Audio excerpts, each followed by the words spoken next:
So I just want to look into how we divide a polynomial by a linear expression. So like x minus 1 or x plus 7, x minus plus whatever. So we first start by, it's effectively like long division, the same setup as you would do for long division, like using a bus stop shelter. I'm going to start by drawing that out. And then your dividend, so what you're dividing in this case is big long polynomial, wants to go inside here.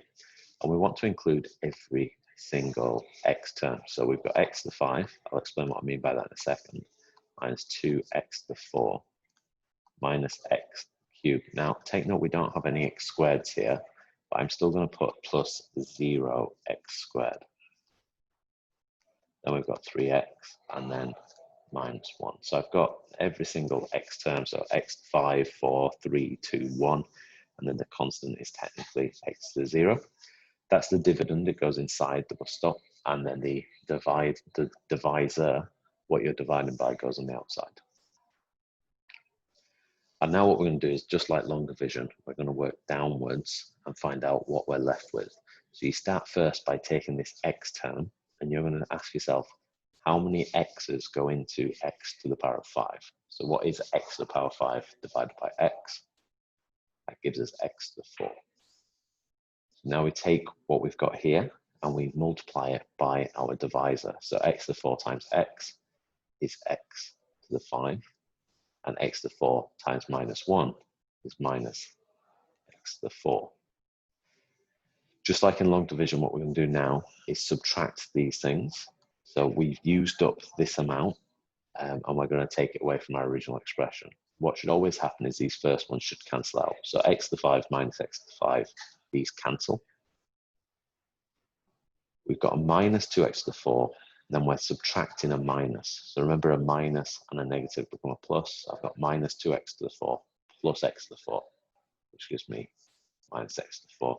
And then what you want to do is to bring down the next term. So this just comes down as it is, because this minus nothing is still the same. And now we continue what we started on the first line here. So we look at this minus x to the 4, and we ask ourselves how many x's from the divisor go into that.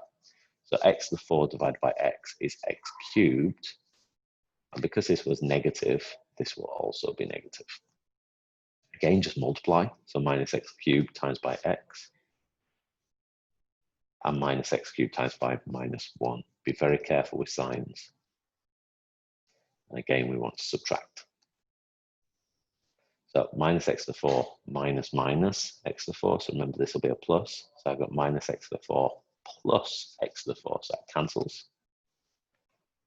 Minus x cubed minus a positive x cubed. So minus x cubed minus a positive x cubed is the same as doing minus x cubed minus x cubed. So that's minus 2x cubed.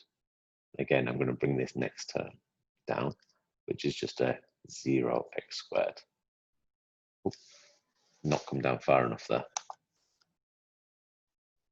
Let's bring it all the way down, which is a plus 0x squared. How many x's go into x cubed? It's a minus 2x cubed, so the minus 2 will stay, and then x's into x cubed gives me an x squared. And again, I just multiply.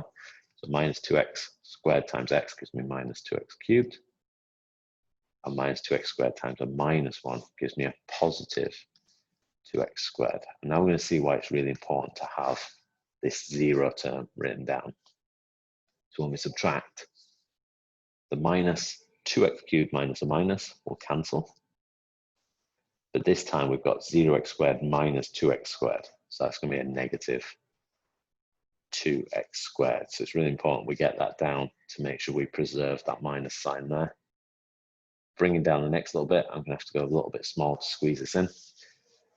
How many x's go into minus 2x squared? This time it's minus 2x, and then multiply it. So minus 2x squared. Squeeze this in here. Minus 2x times that minus 1 is a plus 2x. And I forgot to write this bit up here. So remember, we're always bringing that down. So when we subtract minus 2x squared minus minus 2x squared cancels. We've got this 3x minus 2x, so that gives us an x. How many x's? Oops, sorry. Extend that, bring down the minus 1. How many x's go into x? That's simply just a positive one, and then multiply. So at the very bottom here, I'll get x minus 1. I've just run out of space, which is unfortunate, but we need to subtract these. I'm still going to do it. X minus x is nothing. Minus 1 minus minus 1 is also nothing. So I'm just going to put my line here, and that gives me 0. This is the remainder. If my remainder is 0, that means that I have a factor. So x minus 1 is actually a factor of this big long polynomial. So if this here was f of x, I could now say that f of x could be written as x minus 1 times by this bit on top. Now this bit on top is known as your quotient.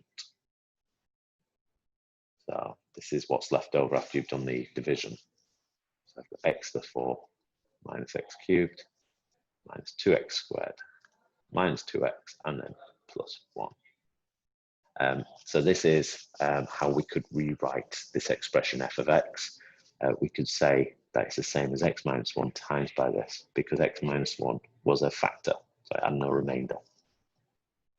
And now we've just started the process of factorizing a quintic, so an x to the 5.